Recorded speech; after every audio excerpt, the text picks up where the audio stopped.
15 ऑगस्टला जे BLO घरोघरी भेट देत आहेत तो पूर्ण टप्पा कम्प्लीट होणार आहे। त्याच्यामध्ये गणनापत्र किंवा त्याला एन्युमरेशन फॉर्म्स असं आपण म्हणतो त्यांचं कलेक्शन आणि डिजिटायझेशनची प्रक्रिया पूर्ण होणार आहे।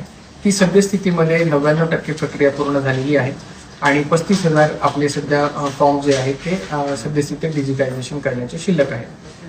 जर आपण 17 तारखेपर्यंत ASDD ज्याला आपण म्हणतो म्हणजे अब्सेंट, शिफ्टेड, डेड आणि डुप्लिकेट ह्या ज्या याद्या आहेत त्या याद्या आपल्याला प्रसिद्ध केलेल्या आहेत। आपल्या जो जिल्हाधिकारी कार्यालयाचा जो NICचा जळगाव.nic.in या संकेतस्थळावरती या याद्या अपलोड करण्यात आलेल्या आहेत। त्या मतदारसंघनिहाय याद्या अपलोड करण्यात आलेल्या आहेत। त्यामध्ये सद्यस्थितीमध्ये 4,87,000 एवढी त्याचे मतदारांची संख्या आहे, जे की आपल्याला इथे आढळून आलेली नाही।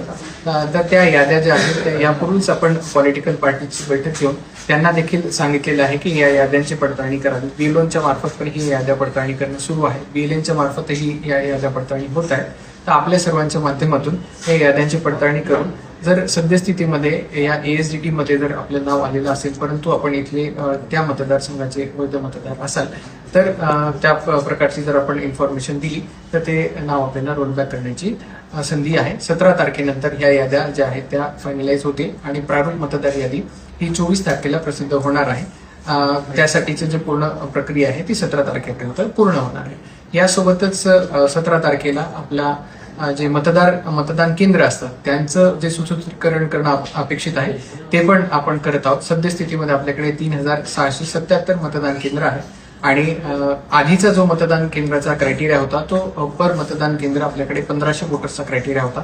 आता तो आयोगाने बदलून 1200 वोटर्सचा क्रायटेरिया केलेला आहे आणि त्या सुसूत्रीकरणामध्ये आपल्याकडे 32 नवीन मतदान केंद्र तयार करण्याची आपल्याकडे आपण प्रपोजल जे आहे ते आयोगाला पाठवलेलं आहे। त्याच्या मंजुरीनंतर ती ऍडिशनल 32 मतदान केंद्र आपल्याकडे तयार होतील।